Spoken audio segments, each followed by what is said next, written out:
It is surprising how a single artillery regiment would play a vital role in a Civil War battle. In today's video, we will begin with Rosecrans' time in Nashville and how he came to the decision of when to attack Bragg. But this was not easy, as the weather was not on their side. The first firing of the artilleries will take place, and we will see the conditions that the Ohioans had to endure their first night in their bivouacs. All aboard the Kentucky-Tennessee Living Time Machine. Please fasten your seatbelts and keep your arms and legs inside of the vehicle at all times. But to get going, we need your help.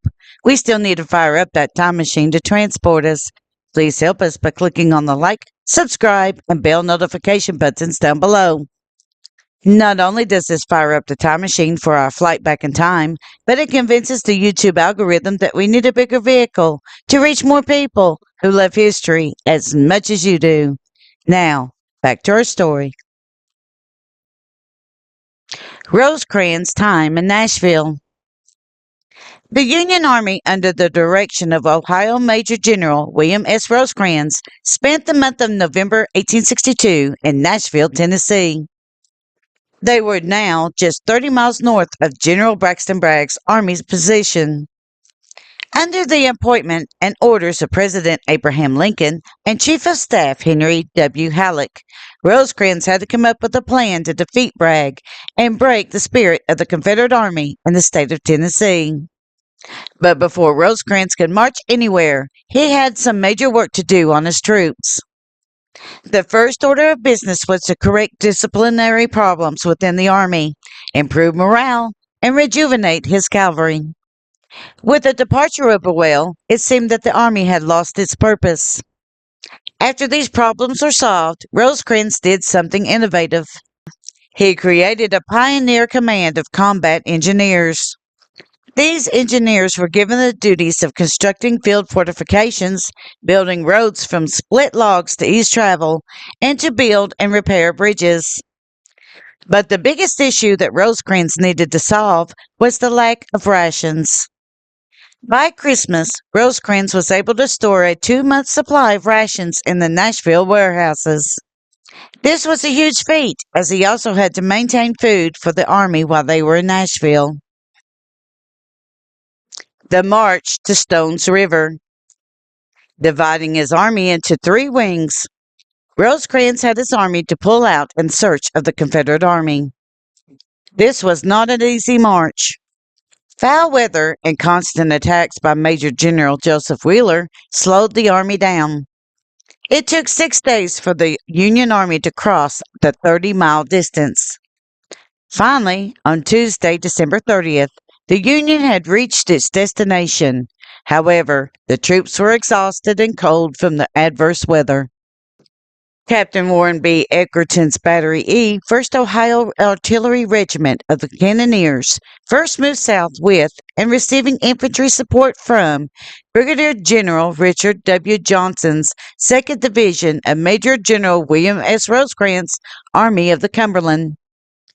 When the army reached within 3 miles of their destination, Edgarton's regiment had orders to advance down the Franklin Road west of Murfreesboro, Tennessee, to support the right flank, commanded by Brigadier General Jefferson C. Davis and his division. The first battle of the Cannoneers. The moment that Davis' division got within range of the Confederate Army's artillery, they opened fire on the Union troops. The troops immediately laid flat on the ground where they were. Seeing this, Brigadier General Edward N. Kirk immediately ordered Edgarton's battery forward, supported by a regiment of infantry, to open fire upon the Confederates. In response to the Confederate shelling, Union cannoneers moved to a place that was covered by a thick cedar thicket, just 700 yards away from the Confederate position, and opened fire. This wrecked a caisson and caused the Confederates to retreat. Edgarton's Ohio then turned their attention to the Confederate infantry that was coming to support the fleeing Confederate men.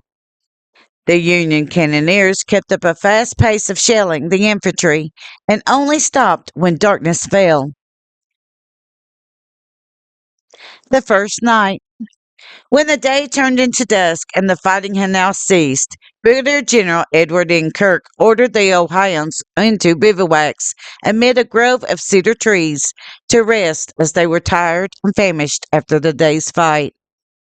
Their position was now only 100 yards behind where they had completed the day's fighting. Edgarton complained to Kirk that this was not a good position for his cannoneers, as their artillery guns could not be properly placed.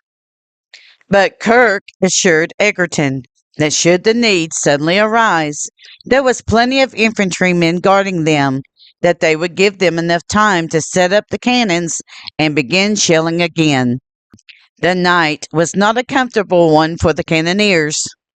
They were only given plenty hardtack to ease their hunger and cold, brackish water to drink to cool their thirst. It was too dark, and the men had to wait until dawn to find water for their horses. The horses were kept in the harnesses and tied near the guns and caissons in case they were needed. To add to this, they were not exactly in the mood to tolerate the Union Brigadier General August Willock Brigade that took positions on their flank facing south, even though the brigade was placed there for their protection. The hunger and the thirst of the horses and men of the Ohio Artillery would play a role in what would happen next when Bragg and Rosecrans would meet on the field of battle on December 31st for the first time. In next week's video, we will begin the first blows between the two armies as they meet in Murfreesboro at Stones River. Thank you. Kentucky Tennessee Living would like to thank you for watching our video series on the Appalachian Civil War battles. Don't forget to hit that like button, as the more likes we receive, the more likely YouTube is to suggest our videos to other viewers. Also, to receive notice when we upload a new video, be sure to subscribe and click the bell notification button. Please double check to make sure that you are subscribed, as some of our viewers are finding that they are no longer subscribed to our channel. We thank you for continuing to support Kentucky Tennessee Living as we are discovering the mysteries in Appalachian history.